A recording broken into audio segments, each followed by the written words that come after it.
wabarakatuh. Banyak orang Islam yang mengharamkan ilmu tasawuf. Ya. Saya tidak mau berbantah, oke? Karena saya ini orang yang berpaham pluralisme. Artinya siap berbeda pendapat dengan siapapun, yang penting kita usah bertengkar. Kenapa diharamkan? Karena dalam persepsinya kehidupan bertasawuf itu kehidupan kumuh, kehidupan yang miskin, yang fatalistik, tidak punya gairah semangat, semuanya terserah Allah. Ya, kalau kita melihatnya begitu, ya saya setuju. Kalau begitu saya juga sama mengharamkan juga kalau begitu mah, ya kan? Kemudian satu fenomena yang sering dicatat masyarakat, setiap orang mengklaim hidupnya bercorak tasawuf atau sufi, selalu hidupnya sederhana atau miskin sekali. Saya kira semacam itu. Nah, saya ingin menjelaskan tasawuf yang dalam pikiran saya seperti ini.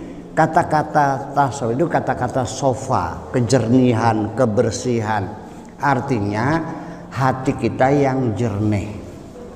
Jadi artinya bukan berarti kita orang sufi tidak boleh jadi kaya, tidak boleh usaha, tidak.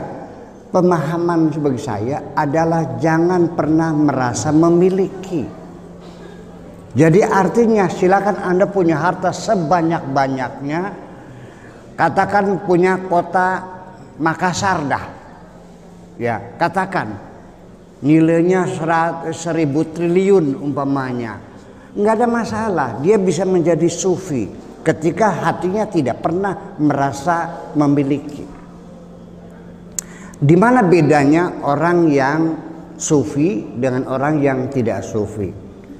Sekarang saya mau nanya kepada ibu-ibu sekalian. Ketika mobilnya hilang, kecewa nggak, Bu? Kecewa. Ketika suaminya berselingkuh, kecewa nggak? Nah, pertanyaan saya, kenapa ibu kecewa mobilnya hilang? Hah? Apa aja? Ya, kenapa ibu kecewa ketika mobilnya hilang? Ada yang bilang kreditnya belum selesai. Saya tanya lagi, kalau sudah selesai, lunas, lalu hilang, sedih nggak? Oke. Ada lagi mobilnya cuma satu-satunya. Andaikan punya mobil 3, hilang 1, sedih nggak? Udah, ternyata itu jawaban kamuflase semuanya itu. Sekarang kalau yang hilang itu mobilnya Pak Camat, sedih nggak, Bu? Kenapa tidak sedih? Nah, berarti kesedihan kita ini adalah akibat dari kita merasa memiliki. Itu persoalannya. Kerawanannya adalah ketika kita semakin banyak memiliki, percayalah hatimu akan menanggung banyak kesedihan. Betul? Nah, yang menjadi persoalan, apakah boleh dalam beragama merasa memiliki? Kalau kita bertanyanya kepada syariat, tidak ada masalah. Karena dalam fikih ada hakul mulkiyah, ada hak milik, ada AJB, ada sertifikat, kan begitu? Ada hibah, ada wakaf, ada tukar guling dan sebagainya, diatur kepemilikan secara syariat. Tetapi ketika kita berakidah, kita bicara tentang hati kita, bahwa sesungguhnya apa yang ada di tangan kita itu hanya hak guna pakai sementara. Karena kepemilikan kita ini hanya satu. Lillahi ma fis samawati wa ma fil ardi. Semua yang ada di langit, yang ada di bumi, ini semuanya milik Allah semuanya. Nah, jadi ketika kita merasa memiliki, ini ada satu high treason, pengkhianatan besar bagi kita. Allah mengklaim langit bumi semuanya milikku, lalu kitanya ini juga milikku. Yang jadi persoalan ketika ada dua pihak mengklaim kepemilikan, berantem nggak? Bertengkar nggak? Dengan siapa engkau bertengkar? Wahai manusia-manusia memiliki, adalah dengan Tuhanmu. Disitulah persoalannya. Jadi tasawuf itu bukan hidup miskin, tetapi hidup yang nyaman, yang tidak lagi pernah sedih, tidak pernah kecewa, tidak pernah takut. Inna awliya Allah la khaufun alaihim wa lahum yahzanun.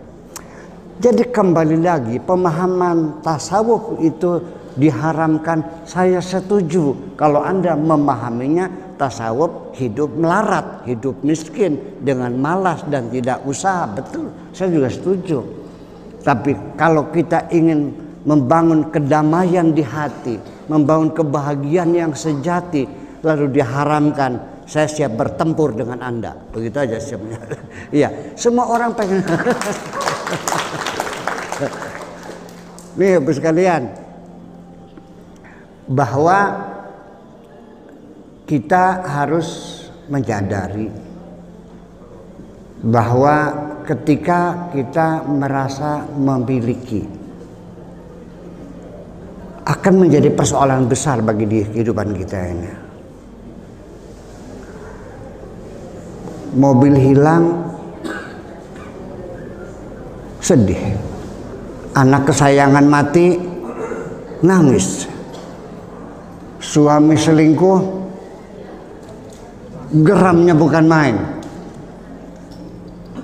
Jadi kesimpulannya, semakin engkau memiliki banyak kekayaan, siap-siap Anda bersedih hati lebih banyak. Di dunia ini ada orang, ini tokoh legendaris bagi saya, namanya Bitarmi. Bitarmi ini adalah seorang perempuan yang tidak pernah bersedih hati ditinggal mati oleh suami. Tahu sebabnya apa? Tidak pernah seumur hidup sedih ditinggal suami. Tahu sebabnya apa? Nggak punya suami. Bitarmi ini tidak pernah marah mobilnya hilang. Tahu sebabnya apa? Karena nggak punya mobil. Bitarmi tidak pernah pingsan di sawah melihat sawahnya dimakan kelowor. Apa sebabnya? Nggak punya sawah. Jadi kalau begitu, siapa yang paling berbahagia di dunia ini adalah orang yang tidak punya apa-apa.